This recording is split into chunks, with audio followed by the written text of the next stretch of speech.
மக்களே எல்லாரும் எப்படி இருக்கீங்க? ரம்யாக்கா என்ன காலையிலே ஒரு வினோதமான கப்போட நிற்கான்னு பார்க்காதீங்க மக்களே. இது வந்து ஒரு ஹெல்த்தியான ட்ரிங்க் தான் தைராய்டு ப்ராப்ளம் உள்ளவங்களுக்கு. முன்னால் வந்து நான் இதை ட்ரை பண்ணேன், கொஞ்ச நாள் ட்ரை பண்ணேன், அதுக்கப்புறமா அப்படியே விட்டுட்டேன். நான் வந்து இப்போ வந்து கையில் அடிபட்டிருந்து பார்த்தீங்களா, வைத்தியர்கிட்ட வந்து இது எண்ணெய் போட போனேன்ல, அப்போ வந்து வைத்தியர்கிட்ட கேட்டேன், இப்படி தைராய்டு ப்ராப்ளம் இருக்குது, என்ன சாப்பிட்லாம் அப்படின்னு.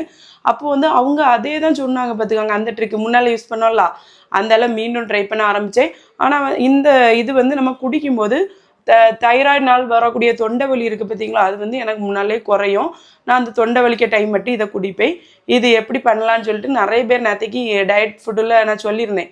இப்படி நான் காலையில் தைராய்டுக்கு ஒரு ட்ரிங்க் குடிப்பேன், சீத்தாப்பழ இலை அப்படின்னு கேட்டிருந்தீங்க. அந்த இதெல்லாம் வீடியோவில் தெரியும் பாருங்கள். என்ன பண்ணணும் பார்த்தீங்கன்னா, 2 கப்பு தண்ணி ஒரு பாத்திரத்தில் ஊற்றிக்கோங்க.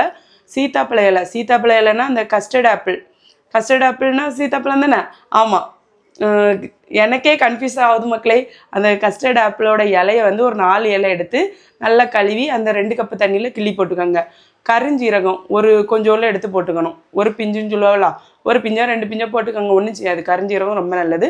போட்டு நல்லா கொதிக்க வச்சு இதே மாதிரி வடிகட்டி காலையில் தைராய்டு மாத்திரை அப்புறமா இதையும் குடிச்சு வந்தீங்கன்னா கரெக்டாக ஒரு 3 மாதம் இருக்காதான். ஆனால் காஃபி டீ எல்லாம் குடிக்கக்கூடாதான் அப்படி சொன்னாங்க. சரி, நம்ம இப்போ டயட் இருக்கோம்ல, இது கூட இதையும் ஃபாலோ பண்ணலாம் ட்ரை பண்ணிட்டு இருக்கேன். நீங்களும் ட்ரை பண்ணி பாருங்கள். அதுக்கப்புறமா யாராவது இதை ட்ரை பண்ணி உங்களுக்கு எப்படி இது சக்ஸஸ் ஆயிருக்கான்னு கமெண்ட்ல சொல்லுங்கள்.